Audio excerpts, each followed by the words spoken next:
Brusco Bros lost around 3 million active subscribers or 99% of their total audience sa loob lamang ng isang taon. From getting an average of 1 million views every upload to now only getting below 20,000 views. Ano nga ba ang nangyari sa Brusco Brothers? And how did someone so beloved by their own community lost 99% of their audience? Hi, ako si AC at sa video ito tatalakayin natin ang kwento ng Brusco Bros and how they went from one of the most viewed Filipino YouTubers to losing 99% of their total audience.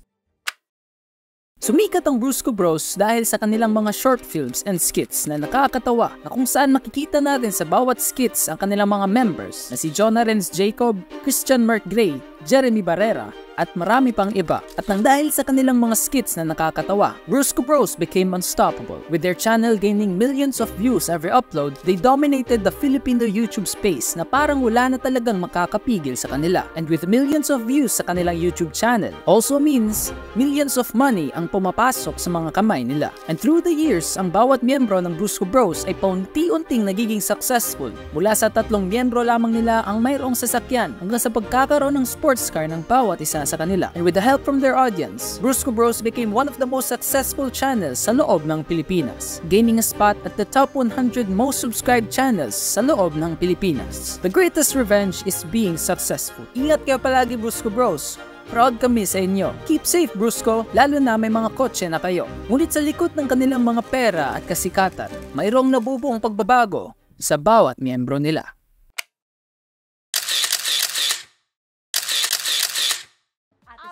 Ito na, maki-morning jamming na sa trending galing na Brusco Brothers!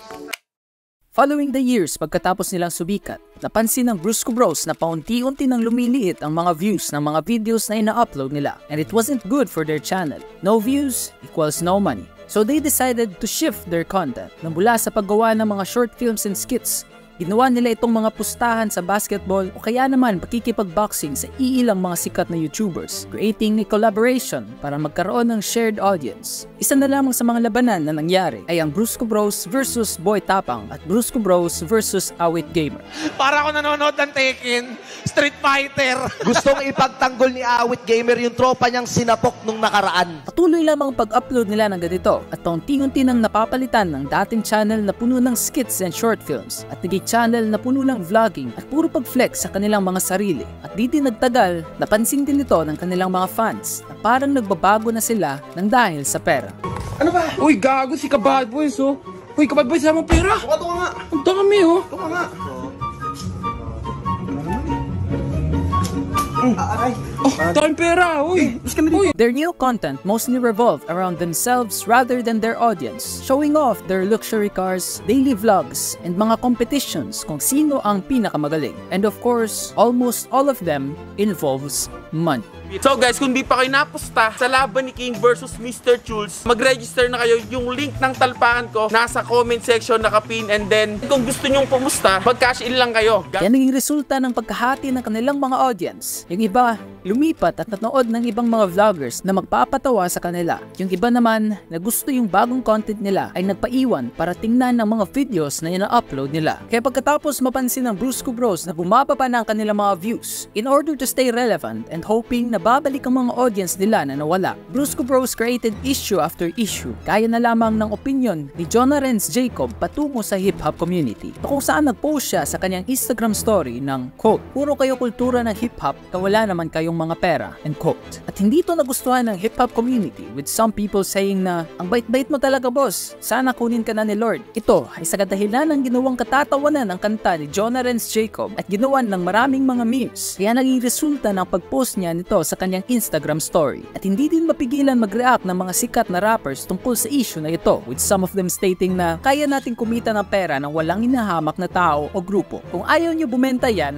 huwag nyong bilhin. Yung Jonah Brusco yung example na pag walang talent, dadaanan ka na lang sa pera-pera. Jonah ng Brusco Brothers, kahit magsama ka pa ng isang batalyong bouncer, binanggit mo kultura. Alam mo ba yung salitang mapagtulungan ka? Hindi nyo pwedeng kumpara si Skastakli at si Jonah. magkaiba yung ginawa nila. Para sa akin yung kay Skasta o kay Daryl Ruiz, may katwiran pa yun eh. Challenge yun para doon sa mga na magpatuloy, magsipag. Pakita na meron pa talagang maibubuga. Pero yung kay John, labo nun sinasabi niya. Ang comment na ito ang nakapagpa-trigger kay Jonah para gumawa ng response video to clear everything, on which he stated na gusto ko lang po malaman niyo yung side ko about dun sa in-story ko sa Instagram. Sa lahat po ng hip-hop, sa community nga ng hip-hop, nagsosorry po ako kasi magkamali lang po ako dun ng story. So, hindi ko po nilalahat yon kasi yung grind po na music video ko, matagal na, 7 months ago na, 8 months ago. And then, kinuha nila nung page, may mga FB page na nag-post. And then, yung verse ko lang, hindi ko naman sinasabi na na magaling ako